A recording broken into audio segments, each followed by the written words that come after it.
ntabwo tuzi kusa ishusho yawe ngari, ubwiza bwawe, neza yawe, uburyo twitaho tureba mu kwizera gusa. Ariko kuva twakwinjira muri iri torero twabwiwe inkuru nziza kuzagaruka muri iyi si, kandi ukatwiyereka uko uri kwa nyako.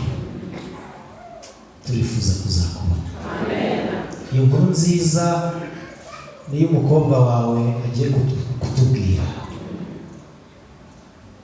Turinginze cyane kugira ngo, kuko ari umuntu w'umunyambaraga nkeya, ufite imitekerereze ya kimuntu, uhagaze imbere y'abana bawe waremye, turasabye ngo umanuke.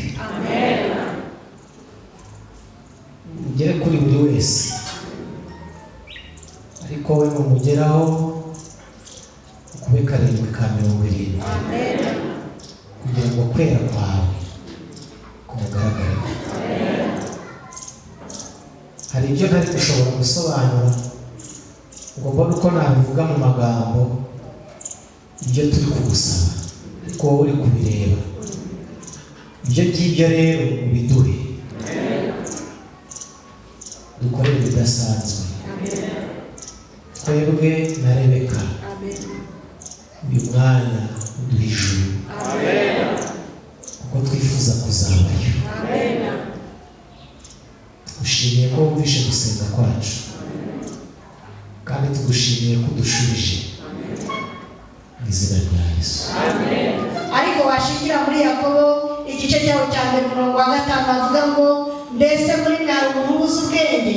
Iha abantu bose itimana itishama, kandi azabuhabwa, ariko asabe yizeye. Nanjye nasabye nizeye, naragiye maze imyaka 12 ndangije kaminuza, ndavuga ati seko nshaje, n'ubwonko nkaba naranyweye imiti myinshi nkibagirwa, mbese ubu nafata. Naragiye, Imana ikora ku bwonko, ndagiza n'umugore ukora ibineza abandi, nkakora rezime nk'abana bakiri bato, wakira mwige kandi bakiga bagatsinda. Iyo niyo Mana naje kubabwira. Si ibyo gusa, Uwiteka yaratunejeje. Mbaranye n'umugabo imyaka 17, twashyingiye kuri 12 z'ukwezi kwa 7 umwaka wa 2009. Turacyari kumwe, ndabishimira Data. Ntabwo ndahukana, ndabishimira Imana. Ntabwo mwumva ukuntu bantumira, numvaga vuga ati se Mana none nzavuga iki?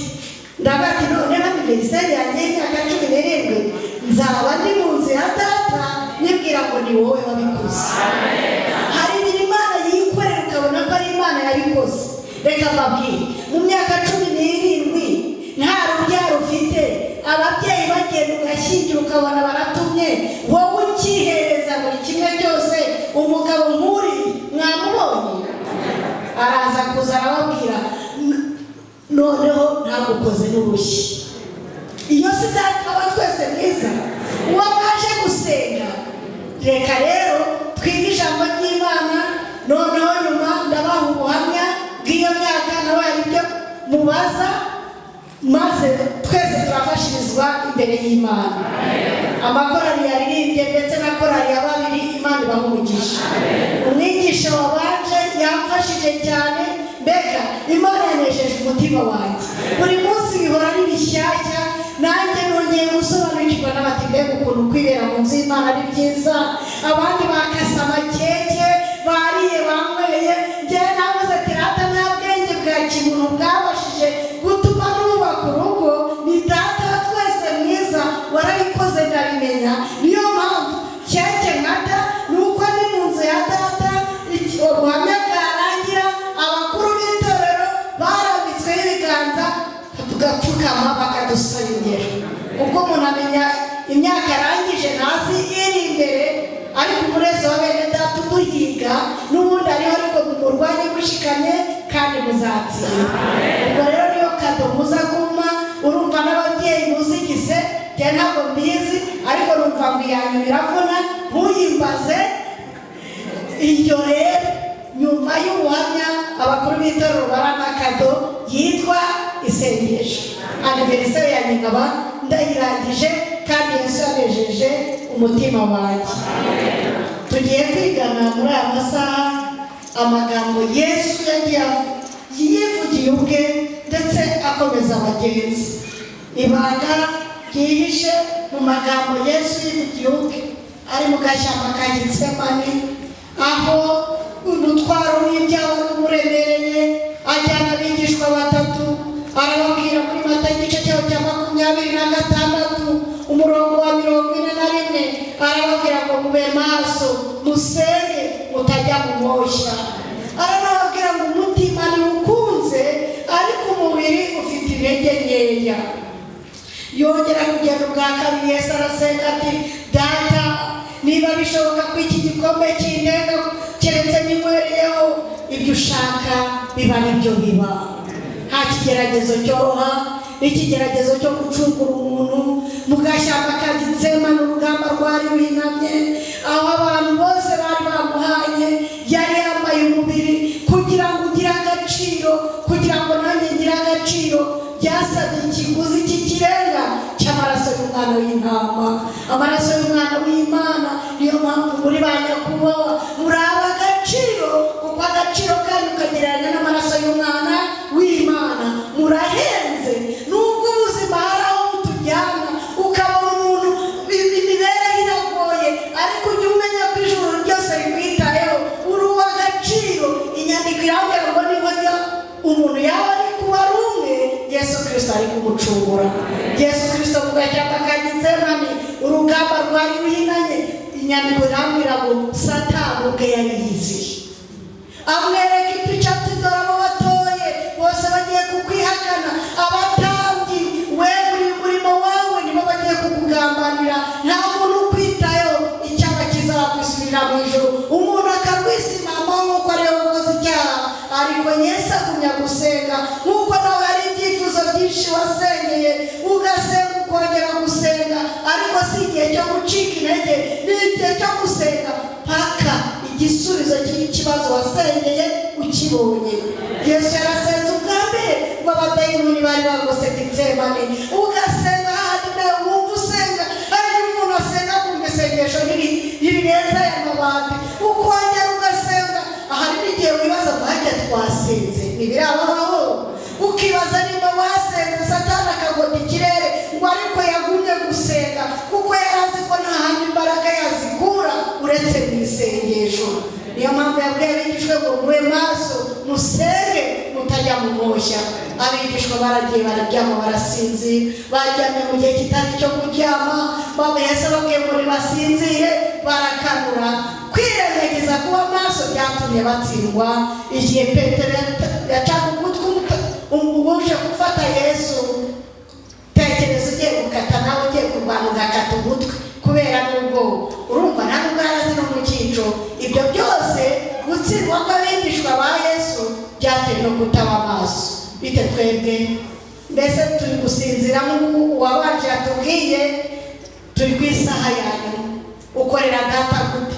Cyangwa ndakwivuga ngo nitwe bazungura b'uyu murimo. Data twese yatugiriye icyizere, atugira abazungura.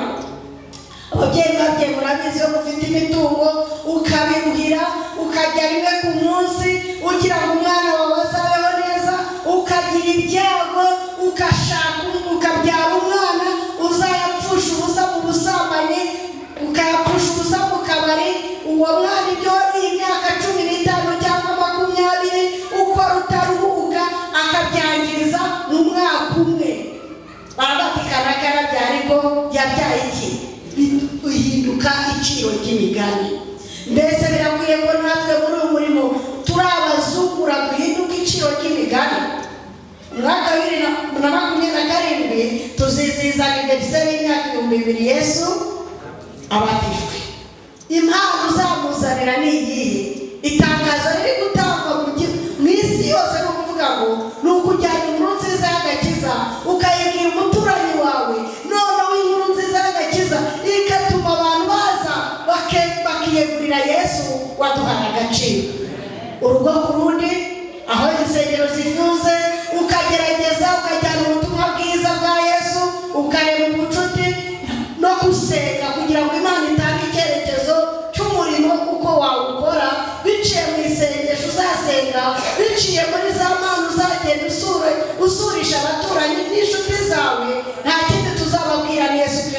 kugaruka impano yawe izabingana gute nabwiye Yesu koko numva nshaka kuguha impano zitandukanye ndabigenzane numva mfite ishyaka kuko mu ndendere bivuga ngo mbese ikamba ryanjye Yesu azamerayo azabitaka w'inyenyeri bitansubiza ngo yego azabitaka w'inyenyeri nigira amahirwe nkabana na Yesu ikamba ryanjye azabitakaho inyenyeri nawe ubiharanire ikamba data twese azakwiyambikira akubwira n'ijwi rirenga ngo nimuze abo data yahaye umugisha murago ubwami bwabatunganirijwe uhereye ku kuremwa kw'isi mbega ibirori we mbega igitaramo tuzibagirwa agahinda kose tuzibagirwa imibabaro yose ibyaduhagarikaga imitima byose bizaba birangiye tuzaba dutashye iwacu neza rero korana na Fande Yesu azakwereka uburyo umurimo we ugomba gukorwa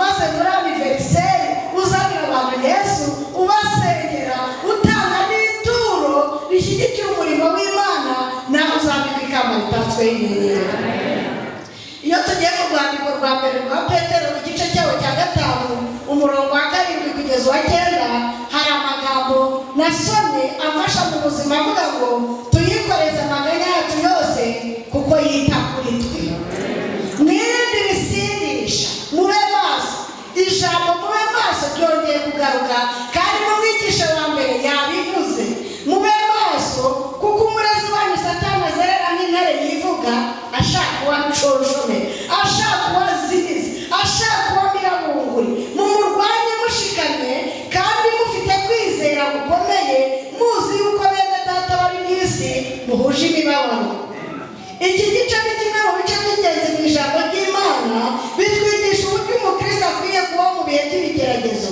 guhangayika n'intambara yo mu mwuka ibi bihe rero umuntu ageramo akibaza akareba epfo akahabura akareba imbere akabura icyerekezo yareba inyuma akabona aho avuye n'aho biragoye Petero aratubwira ngo tumwikoreze uwo nta wundi tugomba kwikoreza imihangayiko yacu yose ni Imana ni Yesu tumwikoreza amaganya yacu yose kuko yita kuri twe kandi turwanye Satani dushikamye nawe azaduhunga ikindi tumenye ko Satani azerera nk'intare yivuga ashaka kubacocomeje ashaka kubamirabungura ashaka kubavana mu gakiza ashaka kumwica urubozo kuko nta kindi cyamuzanye ni ukwica no kurimbura mwegurire Imana ibibaremerera byose ibibahagarika umutima byose nta wundi tugomba kubyereka data arashoboye kandi yiteguye kumva isengesho ry'umwana we wese mu rwa mbere rwa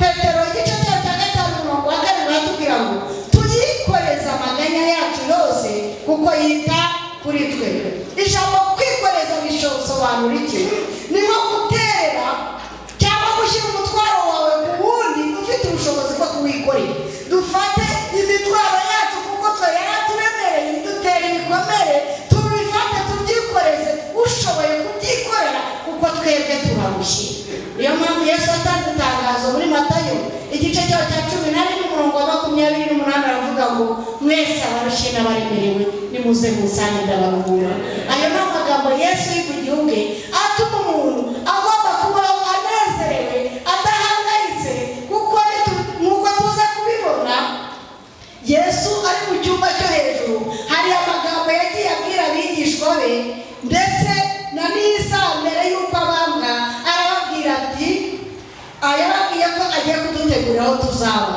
rero mwihagarike umutima ndagiye ariko nzagaruka yakomeje abigishwa be igihe bahiga ifunguro ryera yarabarebye arabareba bamaranye imyaka 3 n'igice abigisha ariko iby'umusaraba ntibabikozwaga Petero yaravuze ati tujya no gupfa nanjye tuzajyana tuve inyuma yawe yanjye Satani yaramucyashye acyaha umwuka umukoresha arangije areba ukuntu batiteguye arababwira ati muhumure ntimuhagarike imitima yanyu muhumure mwizere Imana nanjye munyizere mu rugo rwa data hari amazu menshi iyo abadahari bamabwiye kuko ngiye kubategurira hanyu kandi muhumure nzagaruka mbajyane ngaho ni namwe muzabona uwo niwe twaje kubabwira kugira ngo ibikuremerera wazaniye data umurarumva mu mfuruka z'umutima wawe yahageze azi impamvu waje ntabwo utaha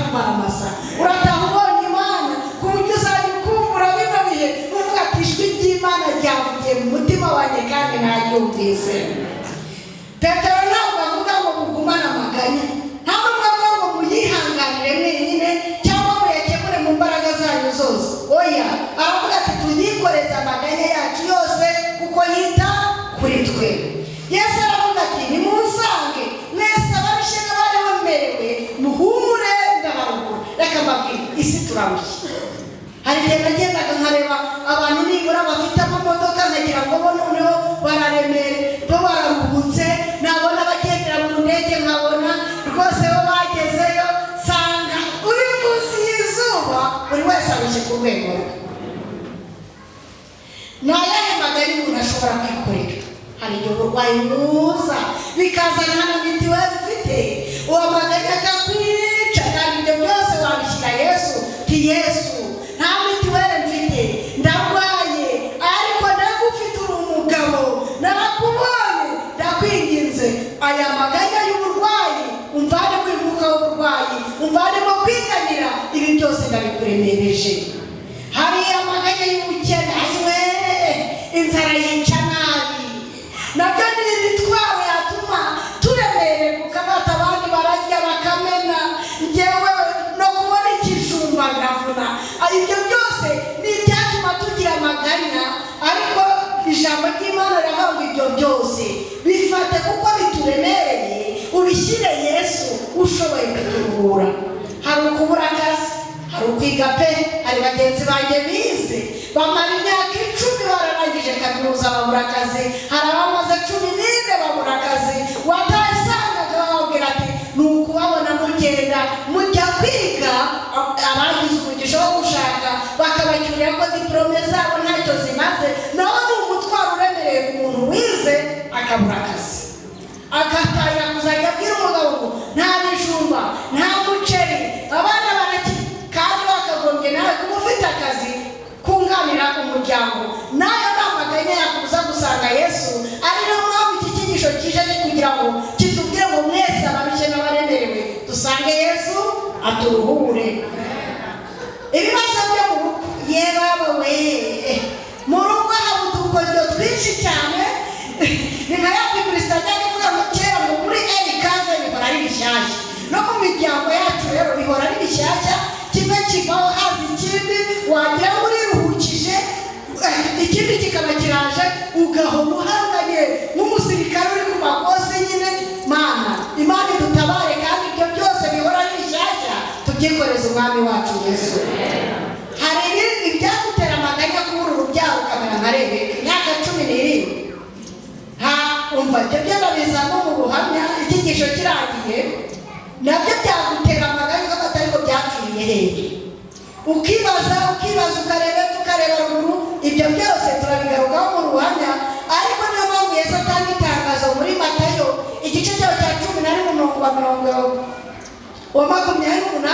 avuga ngo mwese abarushye n'abaremerewe nimuze musange mbaruhure.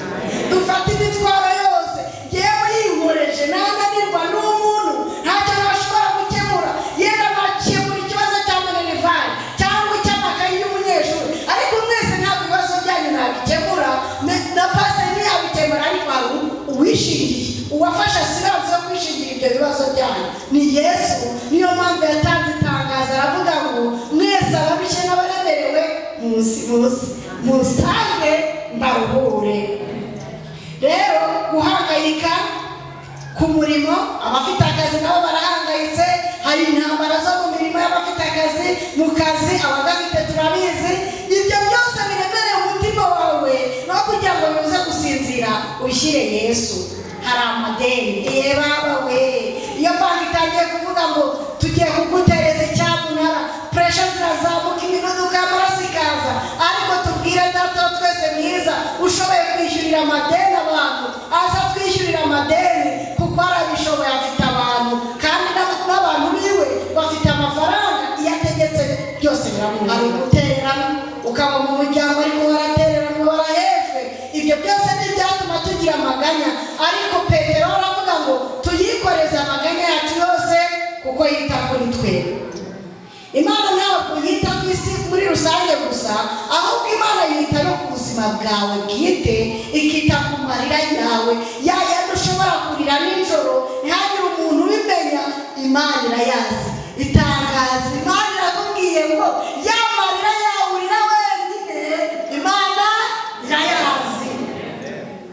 Imana yitaye ku marira yawe, Imana yitaye ku mibabaro yawe, Imana yitaye ku muryango wawe kurenza uko ubitekereza, Imana yitaye ku cyerekezo no ku nzozi zawe. Igenamigambi rya Imana iryitayeho nubwo utabizi, ariko data wa twese agufitiye amakuru meza. Dawidi yaravuze muri Zaburi 56:8 ngo amarira turira Imana yashyira mu icupa ryayo, nta marira turira ashobora gutakara hasi. Icyo ni ikimenyetso cy'uko agahinda kacu, imibabaro yacu byose data twese abizi. Mu Rwambere rwa Petero igice cya 5:8 hatubwiye ngo mwirinde mube maso, kuko umurezi wanyu Satani azerera nk'intare yivuga ashaka kubaconshomera. Mwirinde se bisobanura iki? Iyo ijambo ry'Imana bavuga nyamuneka irinde, biba bivuga iki? Ni ukugira ubwitonzi kandi ntukire n'icyaha. Wabona ukigwamo ariko utabipanze. Hari abapanga gukora ibyaha. Uyu munsi ndasohokana n'umukobwa w'ikana nanjye turajya ahantu ukabipanga, uzagwa mu cyaha ariko utagipanze, utakigambiriye. Kutibeshya ko nta kibazo gihari. Abakristo benshi batsindwa nuko badatekereza ko Satani akibarwanya. Ukavuga ngo Satani ntacyo ashakaho, kandi akavuga ngo tube maso. Ni ukuvuga ngo waba maso gute? Ni gute umukristo yaba maso muri kino gihe? Ni nk'ibi mwakoze, ni ugusenga ugashishikara. Uru ni urufunguzo Imana yatwihereye rufungura ububiko bwose bw'ijuru. Ikibazo ni uko abantu dupfanye ubukene kandi sitoke ya data yuzuye ibyahaza buri wese. Dufite Imana ihindura amateka itanareba na kavukire y'umuntu.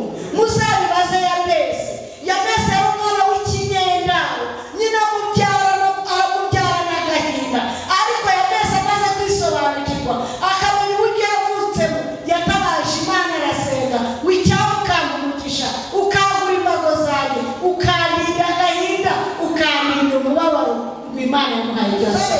Muzahabwa, mushake muzabona, mukomange muzakingurirwa. Ntabwo Imana yavuze ngo musabe mushobora guhabwa, oya, musabe muzahabwa, mushake muzabona, mukomange muzakingurirwa. Umuntu yaba amaso rero asenga. Icyaka ni ukwiga ijambo ry'Imana no kumvira Imana. Ibyo batubwiye twumvise aho twatsinzwe, nimba ari icyo bigutsinda nawe ukagenda ukabwira Imana nta mbaraga mfite, ariko ndashaka imibereho isenga. Iyo abagabo n'abagore baranzwe no kwizera, uzabona mu Baheburayo igice cyaho cya 11 nujya no mu gitabo cyitwa Uburezi kuri paje ya 59, paje 264, uzahabona ibihangange byaranzwe n'amasengesho no kwizera Imana. Imana ibakoresha iby'ubutwari, nawe waba igihangange. Abo bakoze umurimo wabo, ba Danieli bakoze umurimo barasinzira, ba Eliya bakoze umurimo barasinzira, abafaduwa barawukoze barasinzira, abatubanjirije bagushije ikivi cyabo baraduhereje ngo nimwe bazungura muri uyu murimo. Aho bahawe bahererwaga imbaraga, niko turi kwiga kugira ngo natwe twigire ku bagabo n'abagore b'intwari baranzwe no kwizera Imana, kandi ubona ntacyo bahereyeho, bakavuga ngo uko byamera kose nzamwiringira. Kumenya igihe uri mu kigeragezo uburyo wabyitwaramo. Yakobo igice cya 12 navuga ngo hahirwa umuntu wese wihanganira ibimugerageza, namara kwemerwa azahabwa ikamba ry'ubugingo. Yesu yabwiye abigishwa muri Matayo igice cya 26:41 ngo mube maso musenge mutagwa mu moshya. Satani se we ninde? Satani Petero amugereranya n'intare yivuga, ariko ntabwo ari intare ya nyayo, ahubwo Satani ni umwanzi ushaka kwica kwizera kwawe, ni umwanzi ushaka gusenya urwo rugo rwawe, ukabona uwo mwashakanye ntabwo akiri kuri tari, ntabwo muhwanye.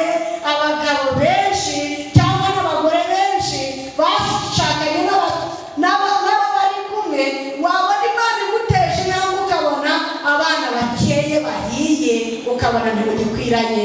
Gatanya zikiyo akaza no mu itorero ry'Imana. Nyamara ijambo ry'Imana twabwirije riravuga ngo mubabarirane, mwambare umutima w'imbabazi, kuko urukundo rurihangana rukagira neza, ntirushaka ikibi ku muntu. Ibyo byose bibaye muri twe bikadukoreramo, ntabwo atanyaboneka mu itorero. Yaboneka gute se kandi urukundo rwihangana? Petero yabaje Yesu ngo mugenzi wawe nagucumura uzamubare kangahe? Yamubwiye inshuro nyinshi ngo azamubare ngeze karindwi, ngo akabirongwi ni ukuvuga ngo uzamubabarira ibihe byose. Mu rugo harimo kubabarirana nta gatanya yaboneka, ariko ikintu cyose ni divorce. Ijambo umugore ryarihari, ukiriza abagabo benshi ntabwo bakivuga kugira ngo utabajyana ahandi. Nyamara urukundo, umuntu wakuvanye iwawe akagushyira mu rugo yaragukundaga. Nubwo Satani aza muri ya mayeri yashutse Eva, akazana utugambo twiza ngo Eva hajya Imana yaravuze ngo nimuzage. Ya magambo asize umunyu abagabo cyangwa abandi batari abacu batubwira, ariko umugabo wawe ashobora kubona kuri mwiza, ariko shawe uteye neza. Watekereza amakosa ibibera nayo mu rugo, ariko abandi babona ko neza we, none ugatangira ukanambara n'ubusa kugira ngo umwerekeho hose. Ariko ujye umenya ko ari ijwi rya Satani riba rishaka kugusenyera umuryango, ukitwa indaya, ukitwa ikirara cy'umugore.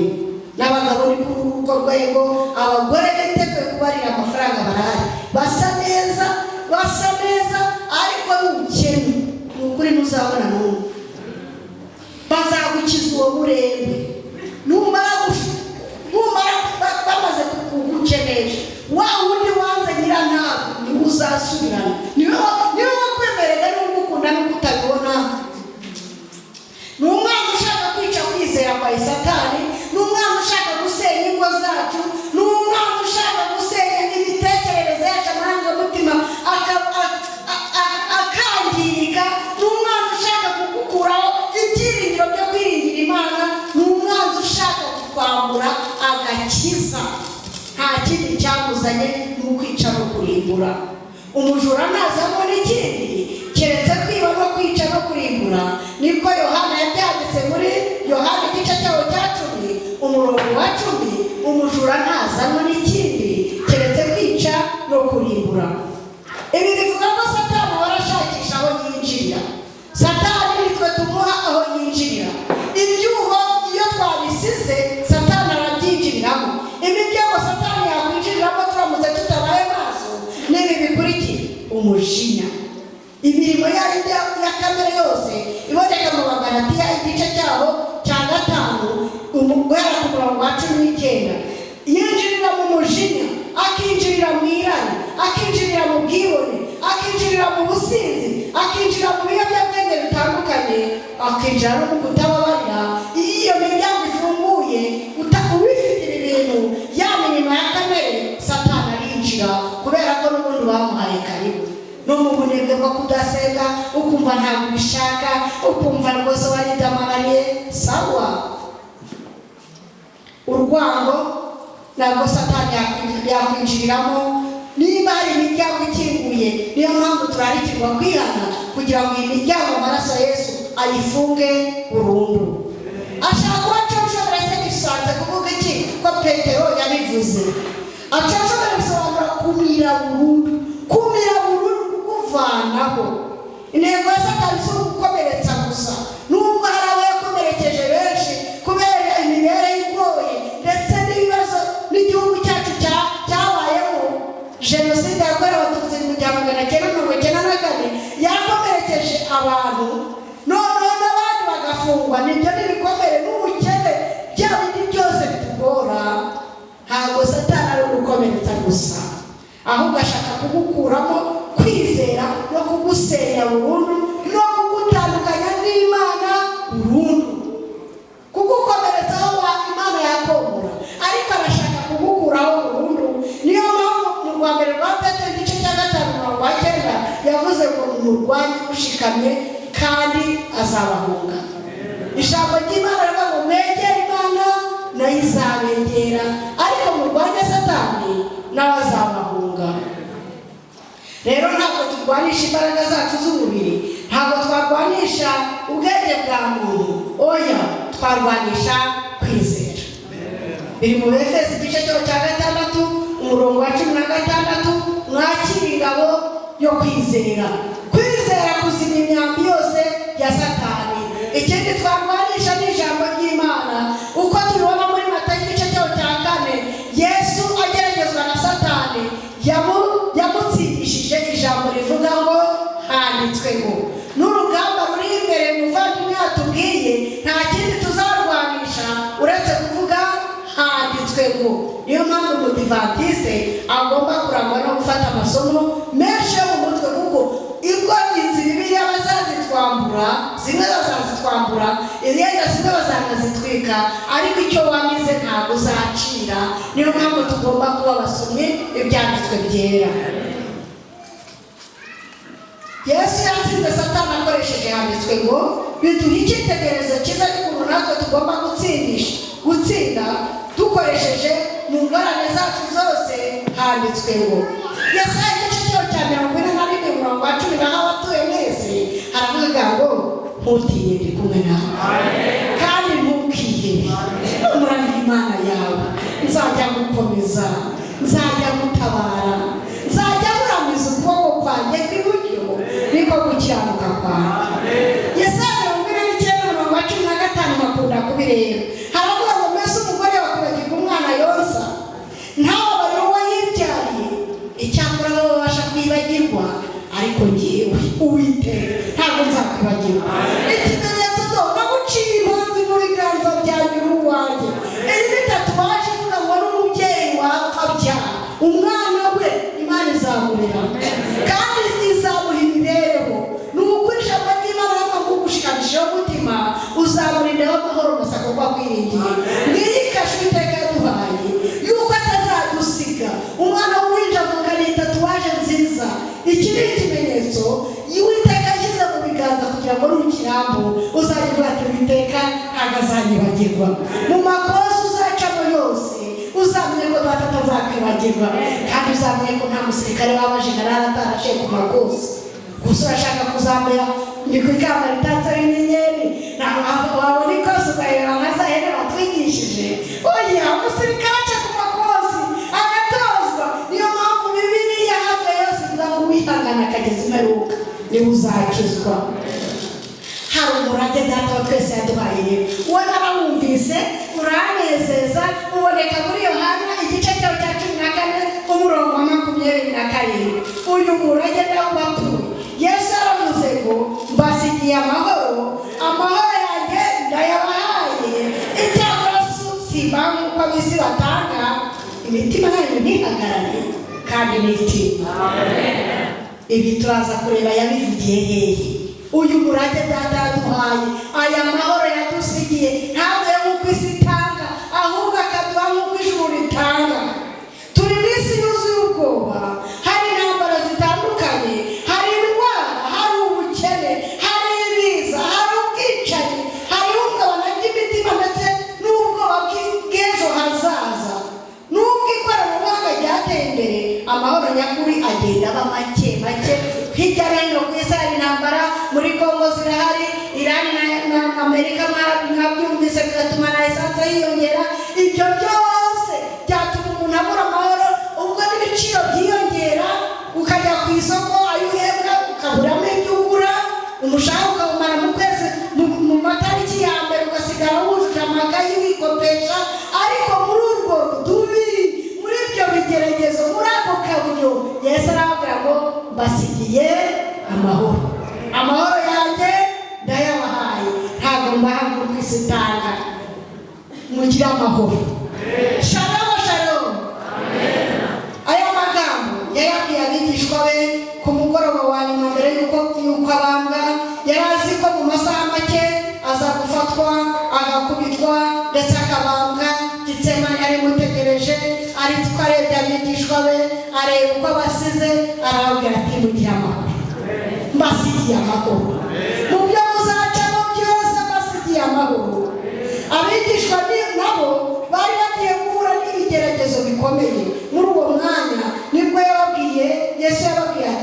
mbasigiye amahoro. Ntabwo Yesu yigeze abasigira zahabu, ntabwo Yesu yigeze abasigira amasambu, ntabwo yabasigiye ubutunzi cyangwa ingabo zo kubarinda. Yasize umurage uruta iyindi yose witwa amahoro. Haleluya. Ukaba uri mu makosa atandukanye ariko ufite iki? Amahoro. Aya magambo ari mu kiganiro kizwi nk'amagambo Yesu yavugiye mu cyumba cyo hejuru.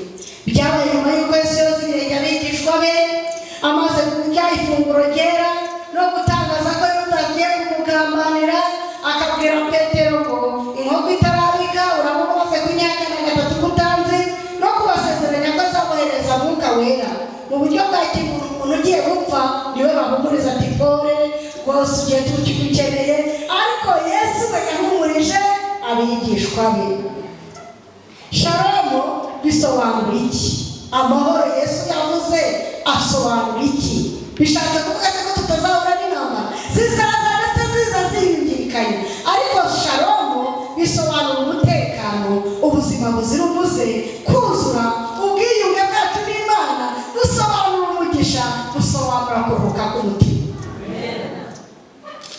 Rero niyo mpamvu Pawulo yavuze mu Baroma igice cya 5 umurongo wa 1 ngo kubera ko twatsindishirijwe no kwizera dufite amahoro ku Mana. Amahoro ya Kristo atangira umuntu iyo amaze kwakira imbabazi z'Imana.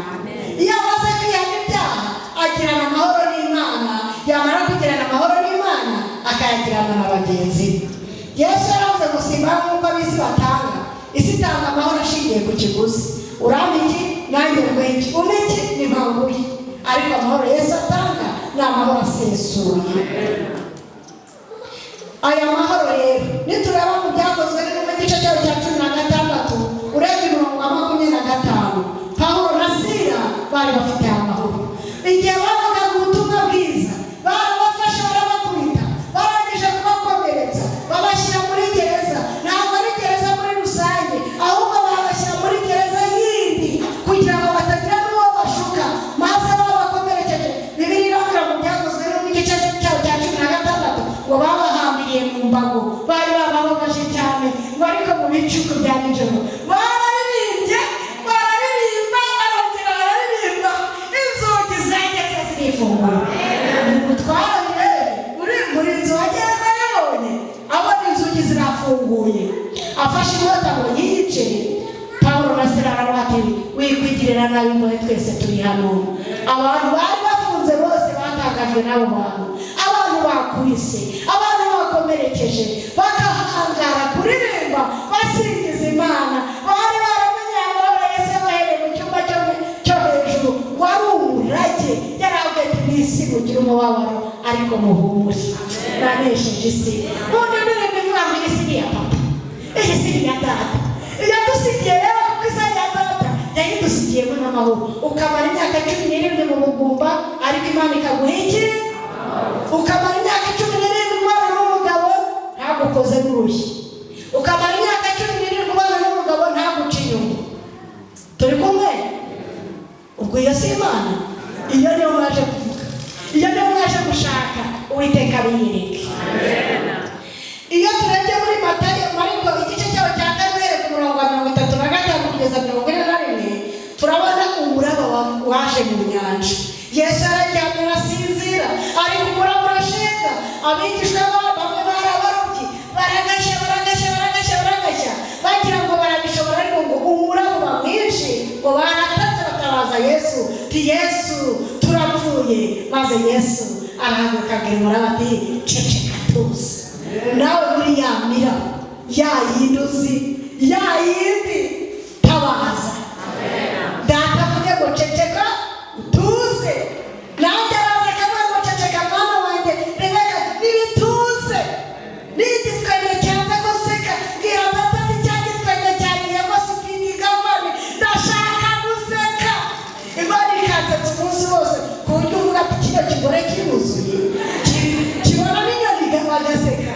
Amahoro Yesu atanga ntagira ati yayindi yavumiye ngo amahoro utanga ntabwo ameze nk'ayo ab'isi. Yesu yari yizeye uburinzi bwa se, niyo mpamvu yari asinziye mu mahoro. Si uko umuraba utari uhari, si uko ibigeragezo bitari bihari, si uko gitsema bitari ihari, si uko kumubamba urura rwari rworoshye, ariko yari yiringiye uburinzi bwa Data wa twese. Nawe ujye wiringira uburinzi bwa Data wa twese. Ntabwo uzi imbere yawe icyo Imana ihagishije, ariko humura, ibyo igambira kukugirira ni ibyiza, ntabwo ari ibibi. Imana ni urukundo. Imana yagaragaje urukundo rwayo ku musaraba i Karuvari. Yatanze igihamya cy'urukundo. Ujye umwiringira uko byamera kose, umwereke n'ibiri imbere, azakurengera. Ibintu rero bishobora kukwambura amahoro ni ibiki? Ni icyaha. Reka mbabwire, icyaha tukizinukwe nk'uko umuntu azinu umwana acuka ku ibere, ntiyongere kuri soma, sibyo? Reka tuzinukwe icyaha. Icyaha cyicishije Yesu. Icyaha natwe kitubuza amahoro. Ikindi cya kabiri ni uguhangayika. Muri Yesaya 52:20 kugeza 21, ijambo ry'Imana rivuga ngo nta mahoro mu byaha. Ntabyo pe. Uzabaza n'abasambanyi bahinduranya indaya bagenda, bazabona uretse gukorwa n'isoni no kwandika sevebi, tikira kigabo n'igisambanyi, uriya mugore n'indaya, nta mateka mabi azagira n'ibikomere ku bana yibyaye, igihe bavuga ngo iyo mico mibi ku mubyeyi wawe. Rero umuntu ashobora kumwenyura inyuma y'abantu, ariko ku mutima bimucira urubanza kubera ibyaha yihisheho. Ushobora kubikora nta muntu ukureba, ariko mu ijuru dufite Imana. Nibyo Yosefu yabashije guhishurirwa iryo banga. Yabwiye nyirabuja washaka ko basambana, aramubwira ati nahangarane gukora icyaha kingana gityo imbere y'Imana n'imbere ya databuja. Urumva nubwo bose atarahari, ahari yaragiye muri misiyo, urumva niwe n'igisonga, ntawe ari kubikeka, ariko mu ijuru hari Imana ireba. Tujya twirinda ko Imana itubona muri ibyo, dukiranuke ku gato no ku kanini. Ikindi cyatubuza amahoro ni uguhangayika. Mu Bafilipi igice cyawo cya 4:6 kugeza 7, haravuga ngo ntimukagire icyo mwiganyira, ahubwo ibyo mushaka byose bimenywe n'Imana mubisabiye mubyigiye kandi mushima. Agasoza ku 7 avuga ngo nuko amahoro y'Imana yabuje rwose y'umuntu yamenya, azarindira imitima yanyu n'ibyo mwibwira muri Yesu Kristo. Yesu aradusaba gusenga aho guhagarika umutima.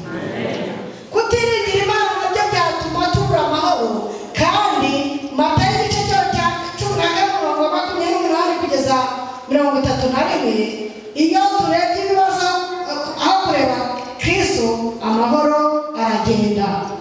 Aha rero mubabwiye ni igihe Petero yagendeshaga amaguru hejuru y'inyanja.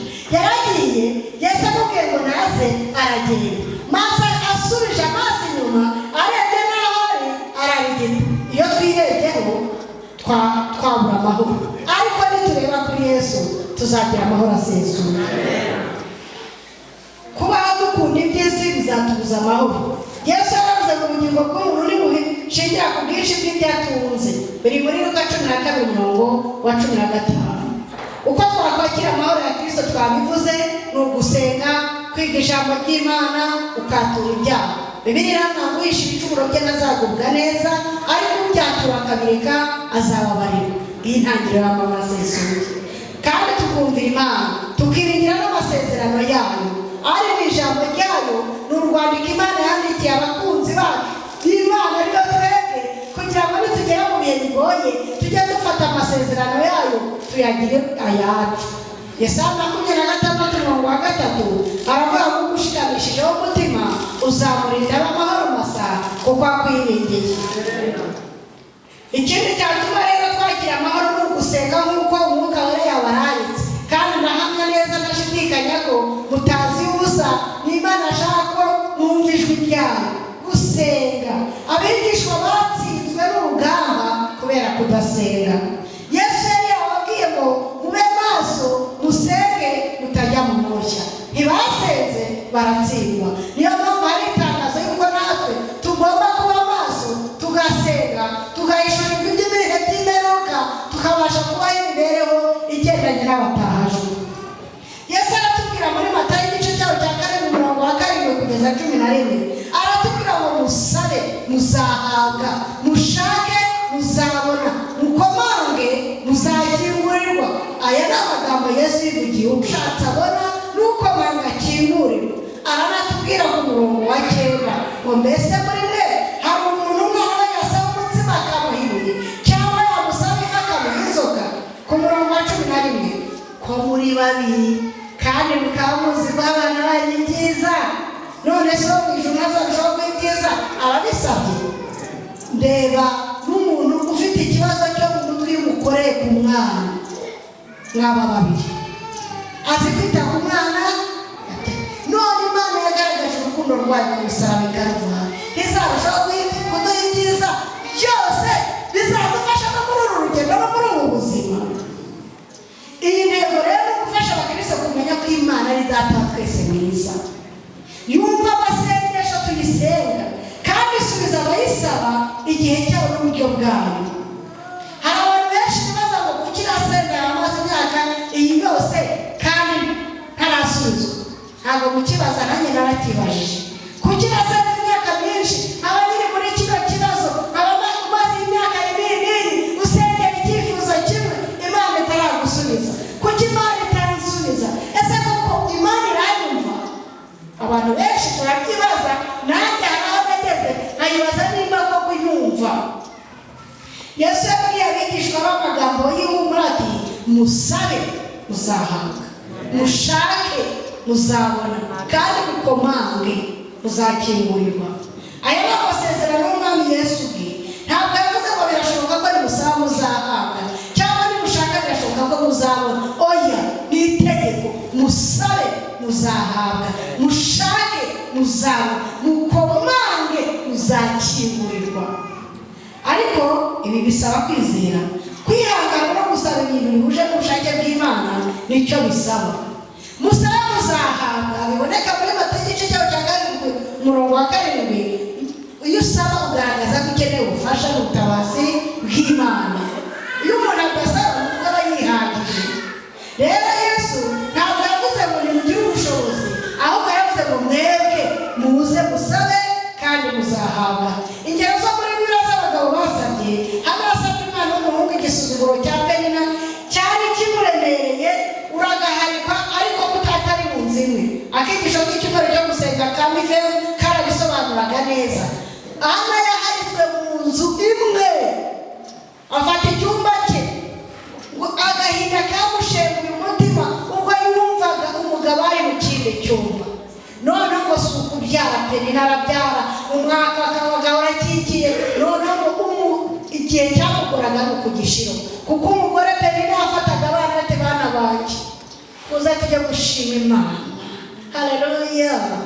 Mfite byinshi byo gushima, ari ushobora kubishima bitavuye ku ndiba y'umutima wo kubwira ufite uri kunengo ntinkuru yaje gukora iki, ti mwana wanjye ndashima Imana ko itangize ngo ari kubwira akanya kecuru, ndashima Imana ko yamuhaye ibitsina byombi, ndashima Imana w'icyo gihe ngo Penina cyamuberaga kibi ku gishiro, wabonye agahinda kenda kumushwanira umutima, ngo yaragiye abwira Imana iminwa akazajya kuvumbura ariko ijwi ridatungura. Umutambyi ari nawe araza ati wa musinzikazi we uzageza ryari gusinda? Hari igihe ibibazo bigutera kumera nk'umusinzi kandi utarigeze ukoza vino mu kanwa, ariko arabirenga nabyo. Aravuga ati umujakazi wawe ntabwo nasinze, ahubwo nsutse amarira n'agahinda imbere y'Imana, maze umutambyi aravuga ati kubera uko wizeye. Inyandiko iravuga ngo kuva uwo munsi ntabwo yigeze agira agahinda, yaragiye ategereza igisubizo cy'amasengesho. Iminsi iragenda igahina n'umwe. Ana yarabyaye, abyara umwana amwita Samweli. Amaze guhigura umuhigo abwira umutambyi ati dore wa mwana wa munsi wabwiye ngo narasinze, dore nasabaguye umwana, dore uyu mwana niwe nasabye, kandi Uwiteka yampaye icyo namusabye. Amutura Uwiteka kandi Uwiteka abana nawe.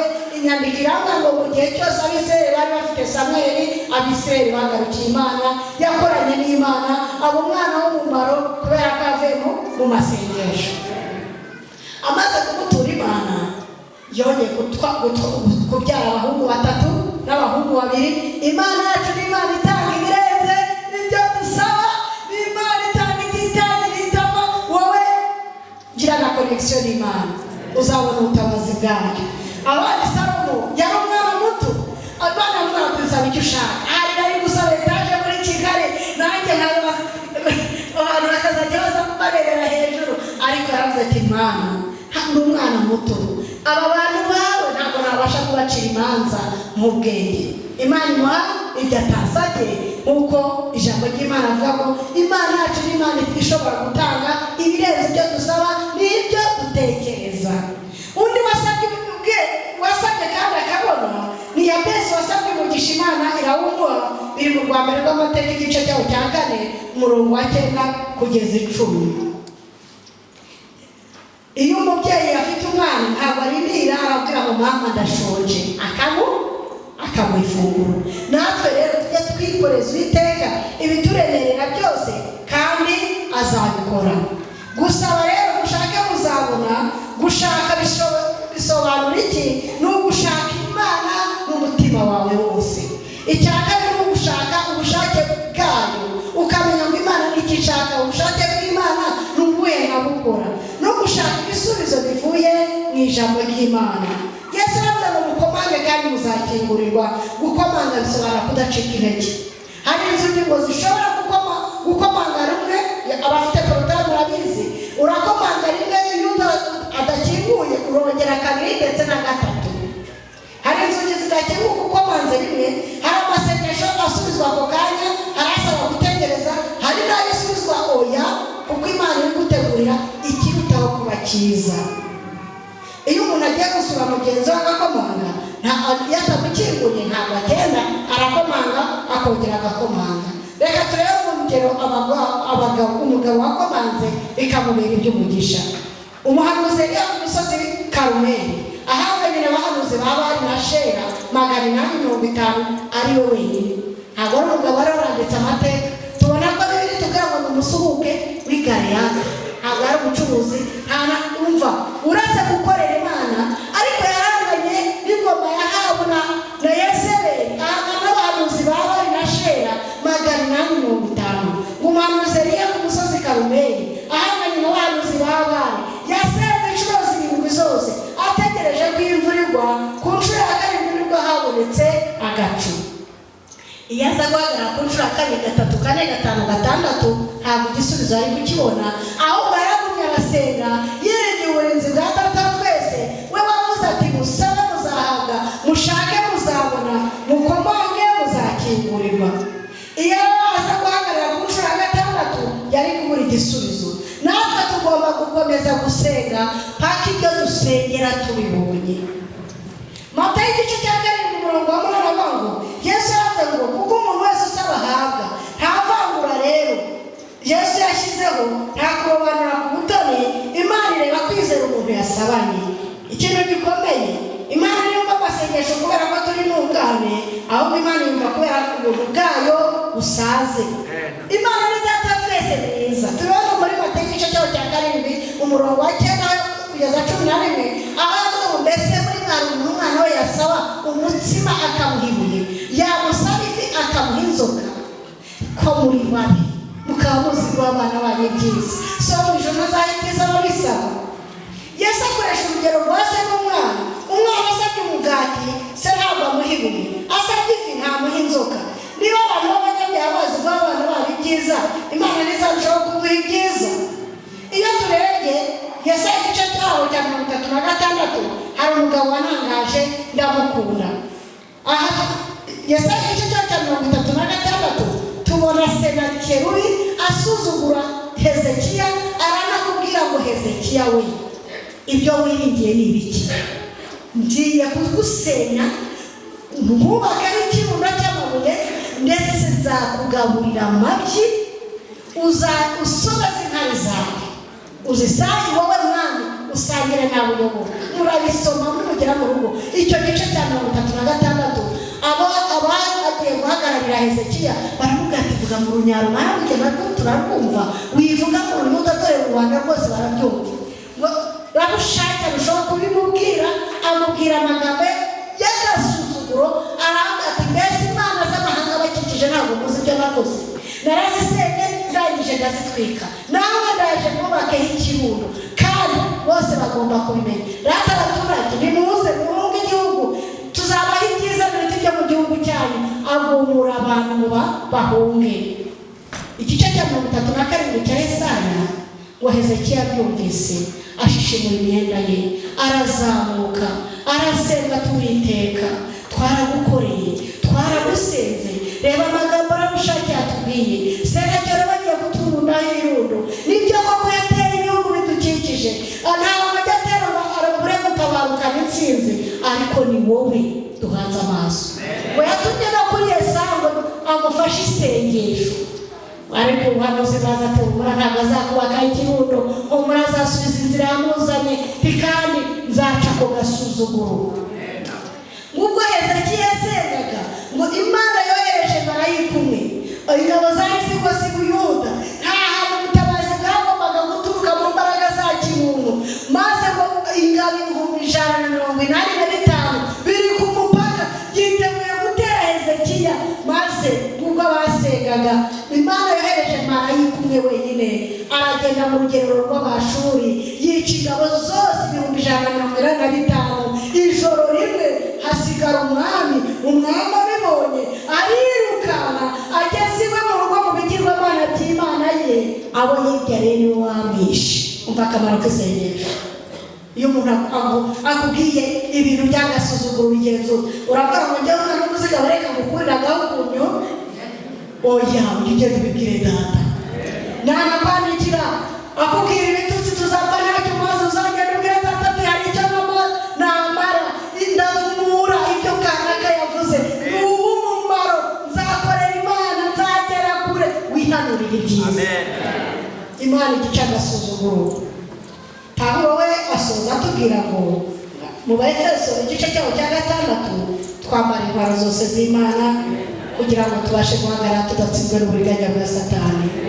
Abatubanjije muri uwo murimo barwanya urugamba rwabo, harimo ba Yosefu barakiranutse mu gihe cyabo, ba Dawidi barakiranutse yari umwami. Iyo yateshwaga akagwa yarihanaga, nk'uko natwe ariko tubigenza, bitwa intwari zo kwizera. Hari Pawulo na Sila bari mu bihe bigoye, ariko bagumye kwiringira Imana. Hari ba Daniyeli Babuloni bahamije Imana ari n'imfubyi, nawe wayihamya utiteka ubuzima ubayemo. Na Yesu yahamije Imana. Abo bose ni igicu cy'abahamya bangana batyo, babaye intwari mu gihe cyabo. Ni wowe ugomba kuba intwari mu gihe cyawe. Amasomo twakuramo mu bintu byose nababwiye ni iki? Imana ishaka ko tuyegurira ibiduhagaritse imitima byose, kandi Imana itwitaho buri wese ku giti cye. Umukristo amenye ko ahora mu ntambara, ntabwo nta mukristo ahora mu ntambara. Ntukabone unyagirwa ngo ugire ngo niwe wanyagiwe, oya, ni urugamba rw'umukristo rumera. Nanjye narazi ko ari intege nkeya, ariko nzinguye Abayobora igice cyaho cya 11, mbona bene wacu babanje umurimo, bahuye n'amakosa atandukanye, ariko bagumya kunamba ku Mana. Satani arashaka uburyo bwose bwo kudusenya no kutuvanamo ibyiringiro, ariko ntabwo tuzayivaho. Kwizera, gusenga no kwiga ijambo ry'Imana ni intwaro tugomba gukoresha tukarangiza neza urugamba. Ntitugomba kwiheba kandi ngo ducike intege, kuko uwadusezeranije yavuze ko azabana natwe. Iyo turebye uburezi paje 264, tureba kwizera n'isengesho byakora iby'imbaraga z'umwana w'umuntu adashobora gukora. Iyo turebye umurimo wa Gikristo paje 22, aratubwira umumaro wacu nk'Abakristo. Abakorera Imana baramutse bakuwe mu isi, kandi umwuka w'Imana agakurwa mu bantu, iyi si yahinduka umusaka n'umwirare, arizo mbuto z'ingoma ya Satani. Nubwo abagome batarizi, burya n'imigisha yo muri ubu bugingo bayiboneshwa n'uko muri iyi si harimo ubwoko bw'Imana, bwa bundi basuzugura kandi bakarukandamiza. Ariko iyo Abakristo ari abo ku izina gusa, baba bameze nk'umunyu wakayutse. Mu isi ntibafitemo icyitegererezo kibahereza abandi kusanga Yesu. Ni babi cyane kuruta abatizera, bitewe n'uko berekana Imana uko itari. Umukristo ni w'agaciro, ni uw'ingenzi. Imigisha isi ifite yose, sengesho ni ukube n'amarayika w'Imana ugifashe imiyaga. Abantu b'Imana turaba agaciro utiteye ku buzima ubayemo. Umuntu w'Imana atari ku isi n'umwuka w'Imana ntawayobora ngo byemere, ariko ashimye Imana ko hari abantu b'Imana bari ku isi. Uwiteka agiye gukomera tuzagira umunsi mubi, kandi ibituremerera byose tubishyire data, uko ibyahishwe 20:7 harabura kunesha azaragwa byose. Mu ntambara zose urwana uharanire kunesha mu izina rya Yesu. Mwami w'abami, mutware abatware, turakunezerewe. Tugushimiye ko tugize abafatanyabikorwa muri uyu murimo. Tugushimiye ko wabanye natwe. Mu byatwize byari byinshi, ariko abantu bawe tuje imbere yawe, ibiduhagaritse imitima byose tubishyize ku birenge bya Yesu. Buri wese umubere igisubizo, kandi iki cyumweru dutangiye cy'imirimo n'imihati tuzabona Imana bundi gushya. Uzivange mu byacu, natwe tuzakubera abahamya mu ngo zacu no mu baturanyi, n'aho dukorera icyubahiro cyawe kizagaragare. Buri wese waje hano umugisha, umwambike imbaraga zo gutsinda ibimutsinda, urwanya ibimurwanya, uhiga ibimuhiga, umwambike imbaraga zo kunesha. Uduha amahoro wasezeranye nk'umurage. Umurage ni uwacu kuko turi abana bawe. Mwami Yesu, uduha amahoro mu miryango yacu. Ngaho bana natwe, kandi iri teraniro ryuzure imbaraga y'Umwuka Wera. Tuguhamye Yerusalemu n'i Yudaya, tuguhamye mu ngo zacu no mu baturanyi. Uduha imbaraga zo kunesha mu izina rya Yesu. Amen.